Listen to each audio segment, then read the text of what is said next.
दोस्तों, बहुत समय पहले की बात है। एक छोटे से गांव में मोहन नाम का व्यक्ति रहता था। मोहन का परिवार बेहद साधारण था। उनका एक छोटा सा घर था और वह दिन रात मेहनत कर अपनी रोजी रोटी कमाता था। हालांकि मोहन साधारण जीवन जीता था, लेकिन उसका दिल बहुत बड़ा था। वह हमेशा दूसरों की मदद के लिए तैयार रहता था। गांव में हर कोई उसकी ईमानदारी और दयालुता की सराहना करता था। मोहन की आदत थी कि वह हर जरूरतमंद की मदद करता।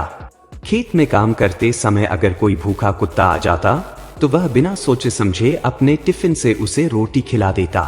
अगर कोई राहगीर भूखा होता तो उसे भी अपने हिस्से का खाना दे देता। उसकी पत्नी सुनीता उसकी इन आदतों से बहुत परेशान रहती थी। वह अक्सर उससे कहती, तुम्हारी इस दानवीरता के चक्कर में हमारा घर खाली होता जा रहा है।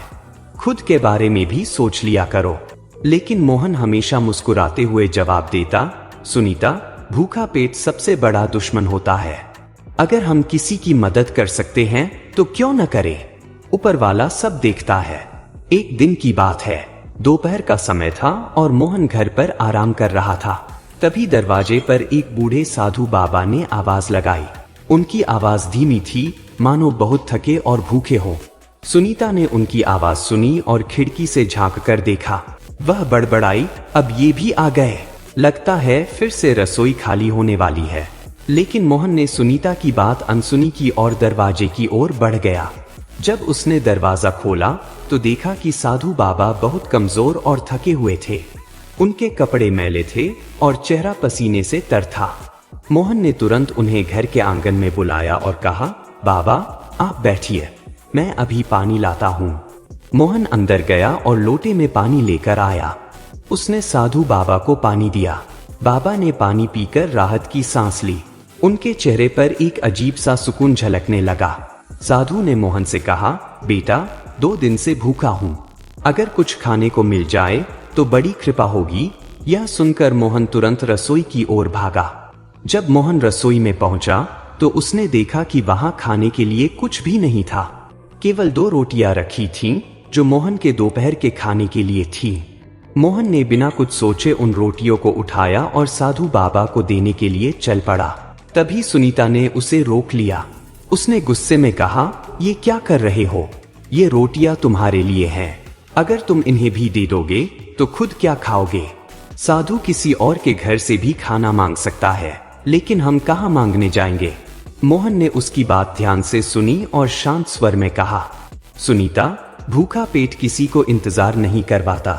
ये बाबा 2 दिन से भूखे हैं। अगर हम इन्हें खाना नहीं देंगे तो उनका क्या होगा? भगवान हमारा इंतजाम खुद करेगा। सुनीता की आवाज इतनी तेज थी कि साधु बाबा ने सब कुछ सुन लिया, लेकिन वह चुपचाप बैठे रहे और मोहन का इंतजार करते रहे। मोहन ने सुनीता की नाराजगी को नजरअंदाज किया और रोटियां लेकर साधु बाबा के पास गया। उसने रोटियां उनके सामने रख दी और कहा, बाबा आप इसे खा लीजिए, यह हमारे घर का सबसे अच्छा भोजन है। साधु बाबा ने कुछ नहीं कहा। वह बहुत भूखे थे, इसलिए उन्होंने बिना कुछ बोले रोटियां खा ली।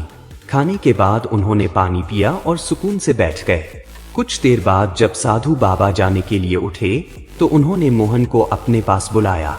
उन्होंने अपने झोले में से एक चमकती हुई सोने की कटोरी निकाली और मोहन को दी।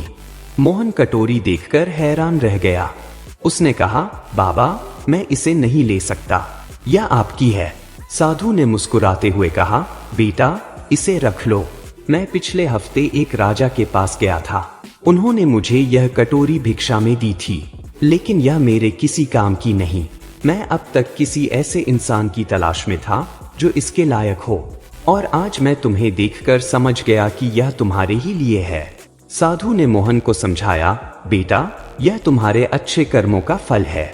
हमेशा याद रखना, कर्म ही धर्म है। तुमने बिना फल की इच्छा के दूसरों की मदद की, ऐसे ही अपने कर्म करते रहो। भगवान हर किसी को उसके कर्मों का फल जरूर देता है, लेकिन समय आने पर। तुम्हारी यह दयालुता और निस्वार्थ भाव से किया गया कार्य न केवल तुम्हें बल्कि तुम्हारे परिवार को भी सुख और संतोष देगा। इस कटोरी को अपने पास रखो और इसका सदुपयोग करो, लेकिन इसे पाकर अपने जीवन की अच्छाइयों को न छोड़ना। यह केवल तुम्हारे लिए एक प्रतीक है कि भगवान हमेशा अच्छे कर्मों की सराहना करते हैं। यह कहकर साधु बाबा वहां से चले गए। मोहन कटोरी को हाथ में लिए उन्हें जाते हुए देखता रहा। उसकी आंखों में खुशी के आंसू थे। उसने मन ही मन ठान लिया कि वह हमेशा दूसरों की मदद करेगा, चाहे हालात जैसे भी हों।